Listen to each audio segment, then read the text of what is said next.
Atenção! Vai começar agora uma teleaula de manutenção do curso profissionalizante. Este módulo tem um total de 35 aulas. Hoje você vai assistir a teleaula número 8. Bons estudos!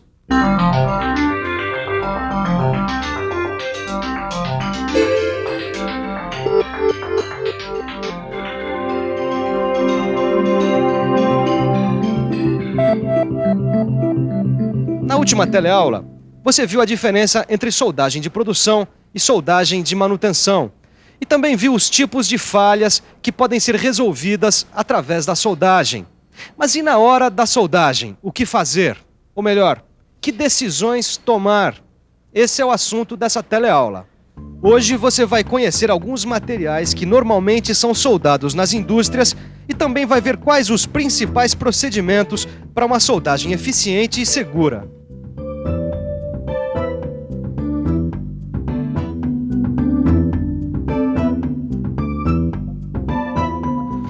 A soldagem de manutenção, como você viu, é um meio prático, eficiente e econômico para se consertar falhas em componentes e peças de máquinas e equipamentos.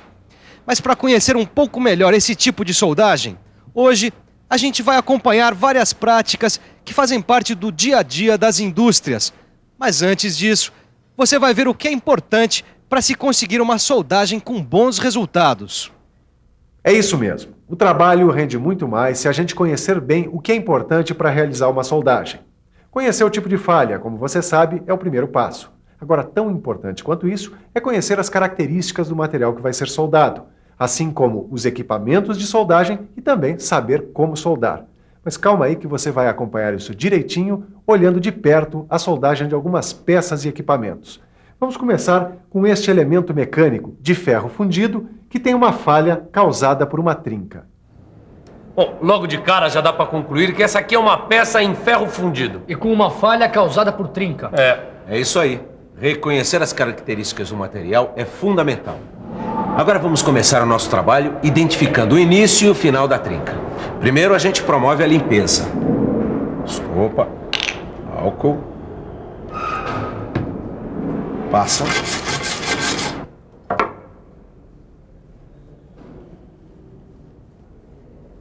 Daí a gente aplica o líquido penetrante no local da trinca. Agora nós vamos esperar alguns minutos. O tempo suficiente para o líquido penetrar no material. E depois de limpar bem, a gente aplica o revelador.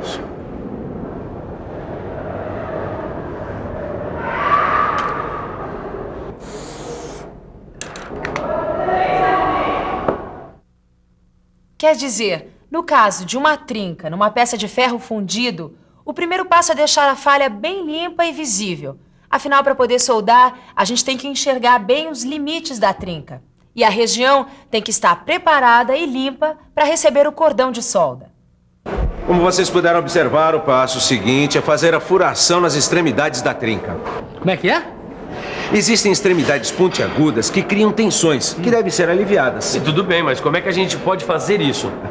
Fazendo 2 furos, com uma broca de diâmetro entre 7 a 10 milímetros. Tá bom. Eu só não entendi para que servem esses furos. Para que a trinca não aumente, observem a peça e vejam como foram feitos os furos. Depois de fazer os furos, é hora de tomar uma decisão.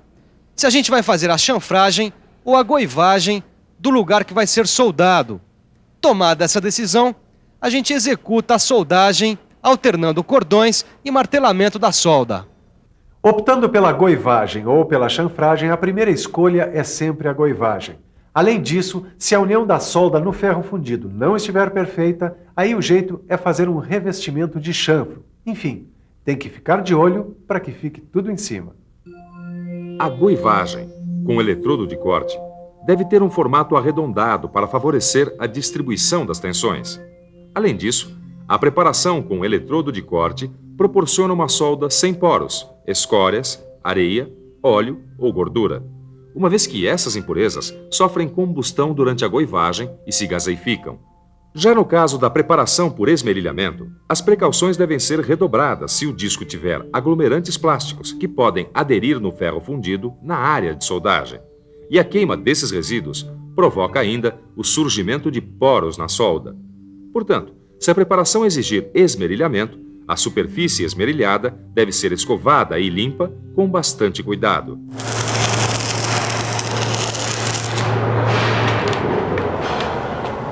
Nesse caso, temos de fazer revestimentos de chanfro. Tá lembrado do que o Ananias falou? Quando a ligação da solda no ferro fundido apresentar dificuldades de estabilização, o ideal mesmo é fazer um revestimento de chanfro. Só que existem duas possibilidades de revestimento de chanfro. Com eletrodos especiais à base de ferro ou com metal de adição à base de bronze e alumínio. Uma coisa de cada vez. Como acontece o revestimento com eletrodos à base de ferro? Nesse caso, a camada de solda absorve o carbono de ferro fundido e endurece. Mas se endurece, não pode soldar junta. De fato, não. E para completar a solda do reparo, a gente usa um metal de adição à base de níquel ou níquel-ferro. Legal. Mas qual a vantagem de revestir o chanfro com metal à base de bronze e alumínio? É que ele adere muito bem ao ferro fundido. E também tem uma ótima afinidade com o metal de adição à base de níquel, que é usado depois para completar o reparo. Outra opção, como você viu, é a soldagem alternada com cordões curtos, que tem esse nome porque a gente solda alternadamente e por etapas com cordões retos e curtos, com no máximo 30 milímetros de comprimento. Ainda nesse caso, a máquina de solda deve operar em baixa amperagem. O eletrodo deve ter pequeno diâmetro e a velocidade de solda deve ser alta, para evitar o excesso de calor localizado. Dá uma olhada nesse esquema. A solda alternada com cordões curtos tem a finalidade de manter um baixo aporte de calor na região da peça a ser soldada, diminuir ao máximo as tensões de soldagem e, consequentemente, as deformações. Já pelo martelamento, as tensões de contração do cordão de solda são aliviadas. O cordão sofre um escoamento, evitando-se assim deformações indesejáveis. O segundo exemplo que a gente vai acompanhar é de uma soldagem a frio de uma alavanca de ferro fundido quebrada sem restrição de contração. Esse é um tipo de falha que pode ser resolvida com muita eficiência através da soldagem. Bom, o primeiro passo, se tiver, é tirar a casca de fundição do local da quebra. O segundo passo depende da espessura da peça. Bom, essa aqui deve ser de um pouco mais de 10 milímetros, é isso? Nesse caso, faremos um chanfro em X. E se ela fosse um pouquinho menor? Daí faremos um chanfro em V. O caso da nossa peça é de chanfro em X com ângulo de até 60 graus. Bom, depois de preparar o local da solda, vamos fazer um pré-aquecimento de aproximadamente 200 graus. Por favor, ligue o maçarico. Pra já. Cuidado, hein, Caio?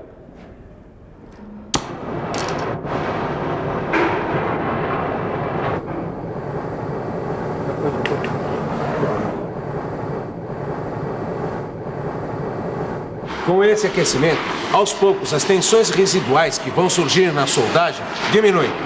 Vamos lá, vamos ver essa soldagem bem de perto.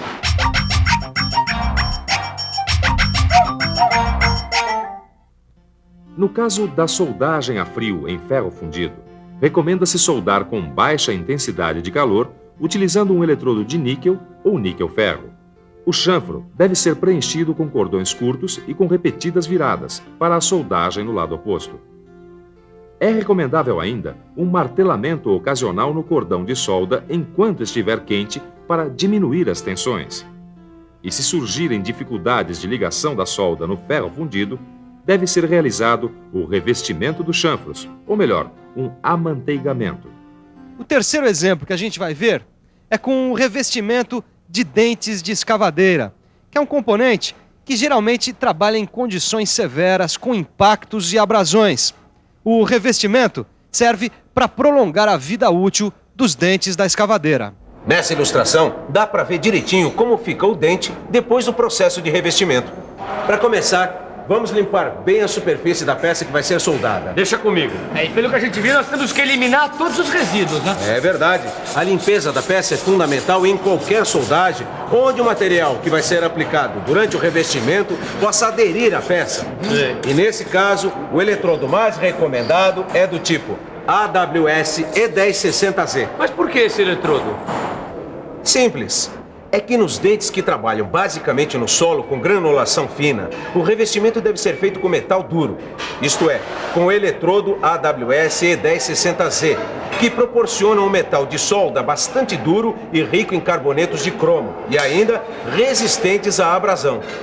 Já nos dentes que trabalham com material rochoso, o eletrodo aplicado é do tipo AWS E655R, que proporciona um metal de solda ligado ao cromo bastante tenaz, resistente e com dureza entre 60 e 65 Rockwell C. E nesses dois casos, durante a soldagem, a gente tem que manter a temperatura do dente abaixo de 200 graus, que é para evitar a perda de dureza. Legal, mas eu tô curioso mesmo pra ver isso que você tá falando. Então vamos lá. Vamos ver com todos os detalhes como é o revestimento do dente da escavadeira. Para evitar o aquecimento, a gente deposita cordões alternados na face do dente, ou seja, não faz cordões um ao lado do outro seguidamente. Mas e o outro lado, você não vai fazer? Não, do outro lado não. A gente só reveste a parte superior ou o fundo para o dente ficar bem afiado. Nunca os dois lados, hein? Bom, pelo que dá para concluir, para fazer a soldagem de manutenção, muitos procedimentos vão depender das condições de trabalho. Por isso, é bom a gente ficar muito esperto para escolher a melhor solução. E pra ficar esperto mesmo, a gente tem que conferir a revisão que vem por aí. E atenção, se liga aí que é hora da revisão. Na teleaula de hoje, você viu que uma trinca é localizada através da aplicação de um líquido penetrante e de um revelador. E que, para aliviar as tensões nas extremidades das trincas, são feitos furos nas suas extremidades. Viu que o pré-aquecimento na soldagem de peças de ferro fundido reduz as tensões no local da solda. E viu ainda que o martelamento na soldagem de manutenção é importante para aliviar as tensões de contração do cordão de solda. Como você pôde concluir, a soldagem é um meio econômico e eficiente de se recuperar muitas peças e componentes. Por isso, é bom você estudar bastante para entender direitinho todos os passos da soldagem de manutenção. Até a próxima!